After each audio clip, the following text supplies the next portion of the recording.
περιπέτεια είμαι μέσα. Εμπρός, πάμε, Πόνι.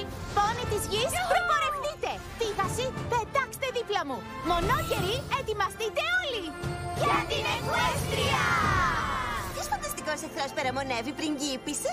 Λες να είναι τρομακτικός ή μήπως καταπληκτικός? Οποιοςδήποτε κι αν είναι, θα τον αντιμετωπίσουμε μαζί. Γιατί εμείς είμαστε οι φύλακες της φιλίας. Με τη δύναμη της φιλίας και της μαγείας μπορούμε να σκορπίσουμε αγάπη. Και αγκαλιές. Και το χάος. Κάτσε, τι? Ναι, είμαι μονόκερος και είμαστε όλοι κακοί. Γι' αυτό θα ρίξω σε όλες σας λέιζερ από το κέρατό μου. Όχι, όχι, όχι. Το κάνεις λάθος.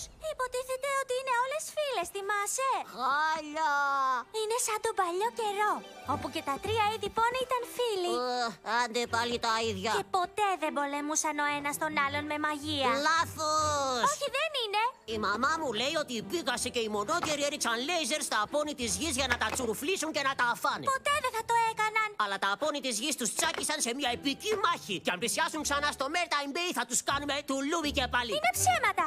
Χιτς, πες του. Να, περί